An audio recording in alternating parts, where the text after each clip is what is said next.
Hello, and thank you for joining me today as we discuss the Colorado Fuel and Iron Company's involvement in assisting the United States in winning World War I and World War II, both at home and abroad. My name is Victoria Miller, and I'm the curator and the archivist of the Steelworks Center of the West. The Steelworks Center is a museum and archive that provides continuing education to the public through the preservation of the archives, the artifacts, and the historic office complex created by the Colorado Fuel and Iron Company. If you're not familiar with Pueblo, we are known as the home of heroes.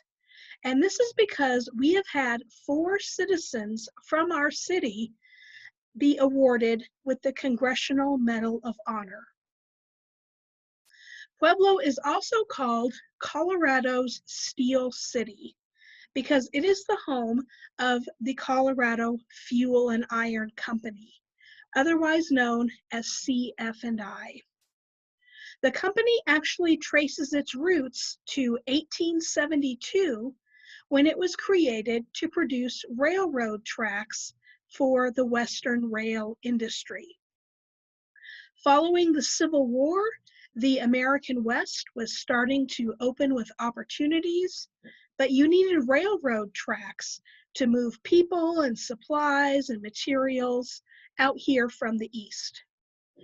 Pueblo was chosen as the site to build the steel mill to produce those railroad tracks because we had easy, geographically perfect location to resources needed to make the steel. One of the key ingredients in these early years in steelmaking was you needed access to coal. And the coal, of course, was necessary to fuel the furnaces that were here in Pueblo. Most of the coal was mined in Los Animas, Huerfano, and Fremont counties, which are all very close to Pueblo. Over the next 120 years, CF&I grew and eventually became the largest steel maker as well as mining company in the entire American West, making hundreds of different products. Everything from wire, nails, bridges. The products that came out of these mills literally built the West. CF&I was also a major employer in the Southern Colorado region, a record that it held for decades. As you know, on April 6th of 1917, the United States entered World War I against Germany and Austria-Hungary. To meet the demands of what was called the Great War, millions of young men volunteered for service. 1,688 men from various departments within CF&I dedicated themselves to the cause. In the beginnings of the war, there was actually a draft that was enacted to have other men serve in this new war. Many of these young men who were employed by CF&I, if they didn't volunteer, they were actually exempt from the draft because they had specialized skills and experience in either mining or in steelmaking. And these were 2 highly sought after skill sets that were needed to help win the war. One of the key ways in which CF&I helped during this war was in its coal production efforts. During the early part of the war, CF&I increased its coal production by 5%. Now, this may not seem like a whole lot, but in 1917 and 18, more than 2 million tons of coal were mined. Any extra coal that was not needed in the steel producing efforts of the company was used to fuel steamships and submarines that were used to transport soldiers from the United States to Europe. Another way in which CF&I assisted with the war effort was in its rail production efforts. Of course, they created railroad tracks that transported materials and supplies from one coast to the other. In this slide, we see two miners that were employed by the company in 1918. And we also see a poem that was written and published in the CF&I news magazine at the time. And you can see the title is Load It Clean. So what the poet is saying is for miners to take pride in their work, for they are the backbone of America during this war. As I mentioned, their work at digging coal from the earth is what is going to fuel the submarines and the steamships for soldiers. They are doing America a great service by doing this type of work, and they wanted miners to know that they should load it clean, meaning put only pure coal in their ore cart when they are within the mine doing their work. They should not load their coal carts with rocks or sticks or other unnecessary debris. Take pride in what you're doing because you are doing America a great service. News releases at motion picture shows, newspapers, and magazines all publicize the importance of every citizen's support in the war effort. They encouraged everyone to do their part, and these marketing campaigns succeeded. To assist with the financing of the war, individual citizens and their employers were encouraged to purchase Liberty bonds, or what today would be called war bonds. About 96% of CF&I company employees dedicated at least one day's worth of pay to the Red Cross War Fund in 1917, which was an amount equaling a little over $237,000. Over the course of the United States' 19-month involvement in the war, CF&I dedicated more than $1 million towards Liberty bonds. This other photo in this slide shows the front page of the Pueblo Chieftain newspaper, and it was published June 30th of 1917. And you can see the major headline reads, Liberty loan subscriptions are a little over $3 billion on last count. And this, of course, was money that was raised nationwide. So $3 billion in 1917 in just the 2 months that the United States was involved in the war is pretty incredible. This next photo is also from our collection, and it is also an incredible photo. The man standing at the stage is Captain Hutchinson of the London Irish Brigade.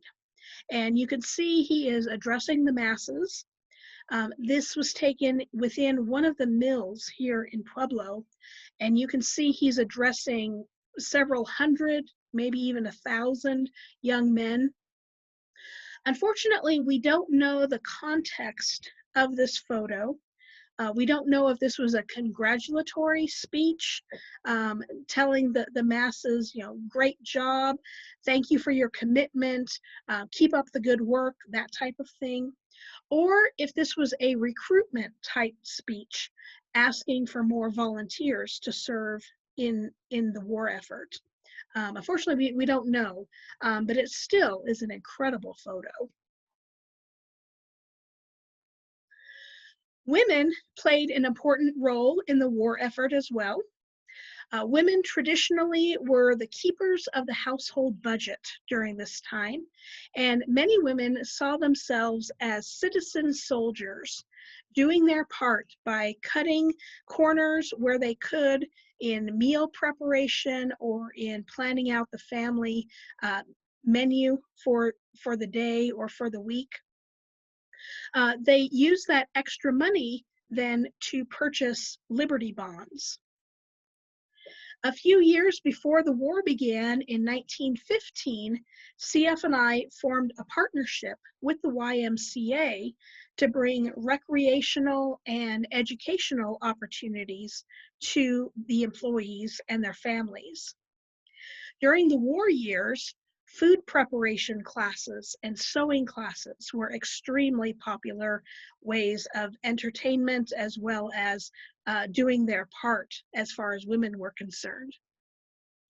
As you can see in this first photo, these ladies were involved in a food preservation class, and their efforts canned 695 quarts of pears that were then sent to the battlefield in 1918.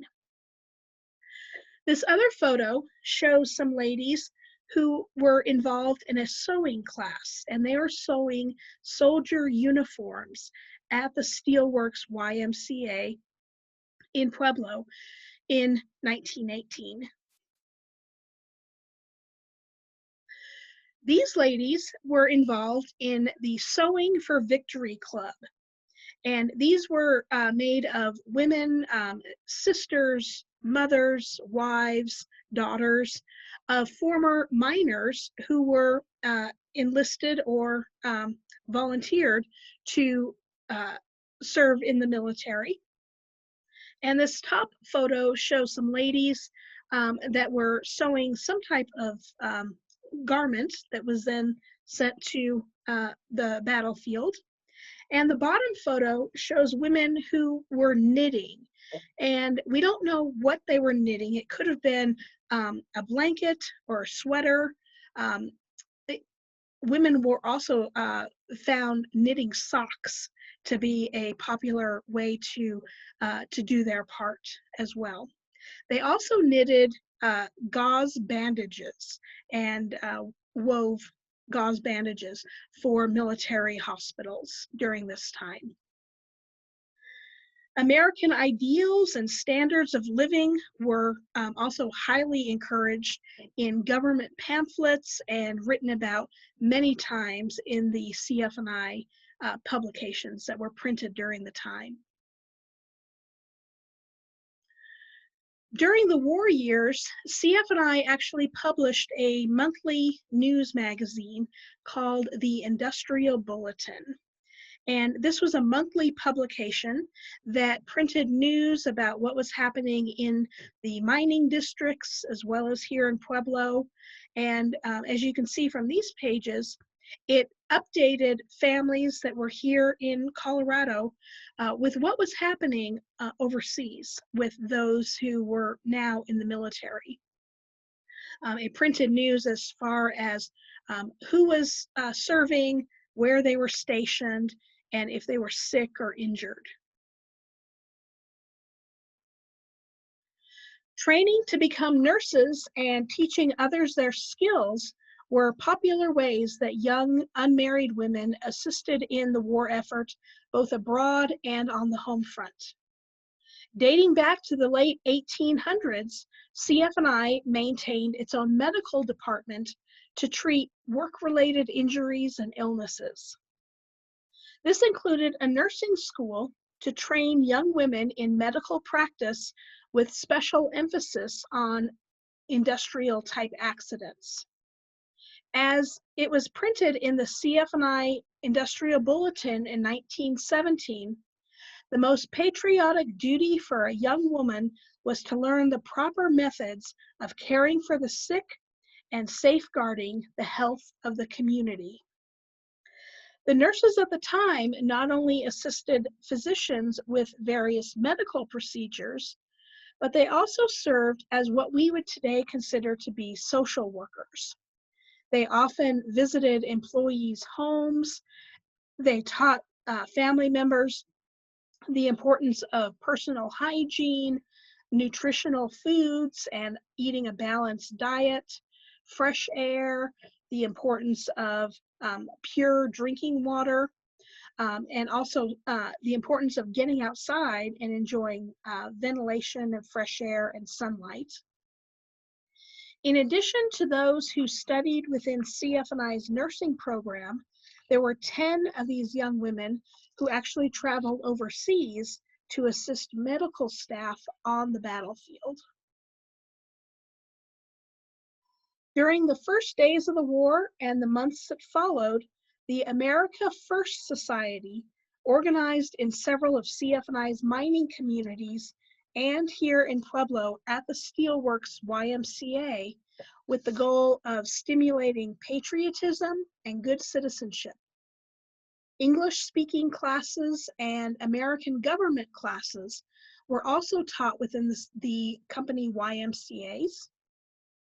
Patriotism rallies, flag raisings, and America-themed parties were also frequent fixtures within the mining communities and throughout Pueblo.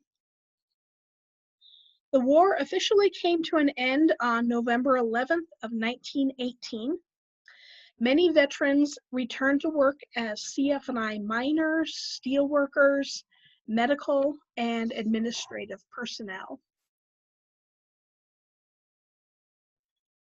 World War II interjected a new prosperity in most of America's heavy industry enterprises, and company employees served a more active role in the United States victory, both abroad and on the home front. During the 3.5 years that the United States was involved in the Second World War, the company increased its production by more than 60%. Rail manufacturing played a major role in the war effort, with 22% of the nation's rails that were rolled here in Pueblo at the steelworks. During this war, there were 2,629 men from CF&I's payroll and 18 women who joined the war effort. Governmental war contracts signed in 1941 provided funding to build a new blast furnace, a battery of coke ovens, new water and ore preparation facilities, and a steam-powered electric plant. In the Second World War, the CF&I publication was called the CF&I Blast. And this was a weekly newspaper rather than a monthly, like the Industrial Bulletin. But it was very similar in that it reported news of what was happening in the mining communities as well as here in Pueblo. It also reported every week news of former employees or their families that had become drafted or were enlisting in the military, where they were stationed, what they were doing, and also if they received any type of award, such as a Purple Heart or a Bronze Star, and they usually made the front page of the CF&I Blast in that case. We also see on the left a help wanted advertisement, and this was very common to again encourage all able-bodied employees to do their part and assist where needed. Between 1942 and 1945, CF&I produced nearly 4 million 155 millimeter and 8-inch shells, metal coils, and springs, in addition to their regular catalog of products. In 1944 alone, there were more than 917,000 tons of finished steel products that were rolled here in Pueblo. Besides supplying the domestic needs of customers, CF&I rails were purchased by railroads in North Africa. They were used at the Normandy invasion. They were laid on the Iran Railroad, and they were a vital link for shipping land lease supplies to Russia during the early part of the war. Employee dedication to success during a time of national crisis earned CF&I 4 prestigious Army-Navy E awards. In this case, E stands for efficiency.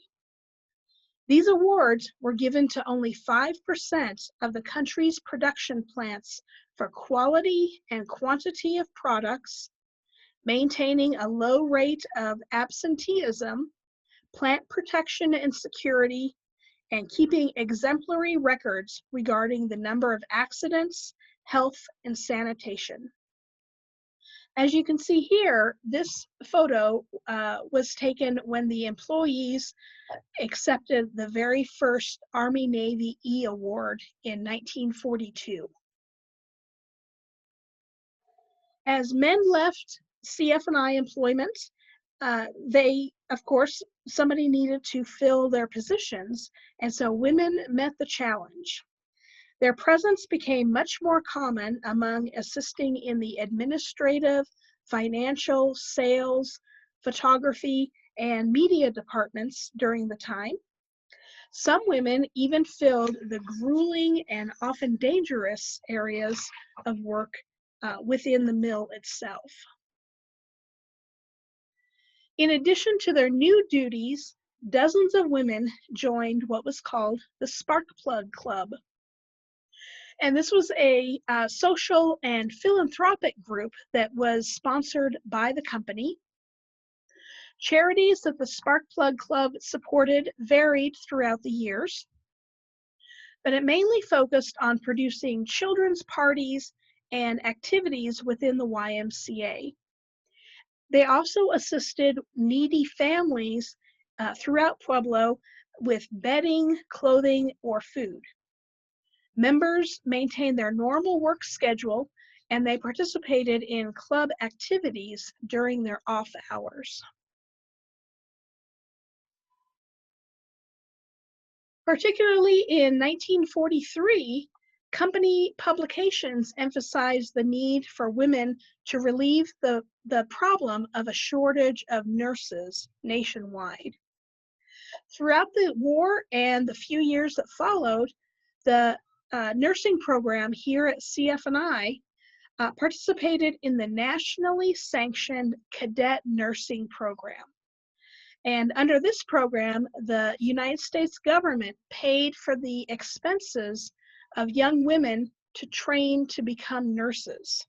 And in exchange, they committed to work in a military hospital or to remain in civilian nursing after they graduated. In 1946, a partnership with the University of Colorado began, and it merged the school's curriculum with university standards. Just like in the First World War, CF&I employees purchased bonds throughout the Second World War to finance the effort. In February of 1942, CF&I noted there were 9,859 people who bought bonds. Banners hanging in lunchrooms, offices, and work areas constantly reminded workers to financially support this war. As you can see, this woman on the left, this is Charlotte Riley, and she was an office assistant during the war years, and she's holding a 100% banner. And this meant that when this photo was taken, 100% of CF&I's employees purchased a bond that year. Wanted for Victory was a common slogan for community collection efforts throughout World War II. Rubber, aluminum, rags, paper, and small metal objects were collected at various stations around Pueblo and the mining communities.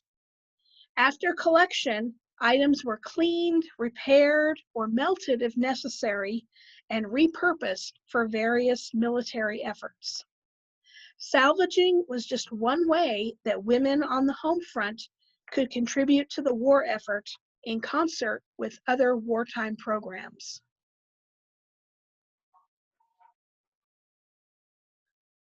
The United States government encouraged all able-bodied families to also grow victory gardens in their backyards, window boxes, and even on rooftops. CF&I Blast reporters wrote dozens of articles that gave advice on how to grow healthier, larger fruits and vegetables. They gave suggestions of how to make their dining room table more attractive using this produce, and also reprinted many recipes in how to prepare and what to do with this newly grown produce. Any extra produce, of course, was encouraged to be sent overseas to military bases.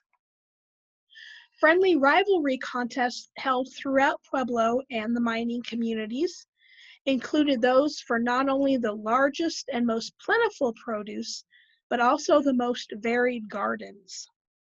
The United States Department of Agriculture estimated that more than 20 million victory gardens were grown between 1941 and 1945. Another important role that CF&I took on during the Second World War was to provide short intervals of distraction to war-weary civilians.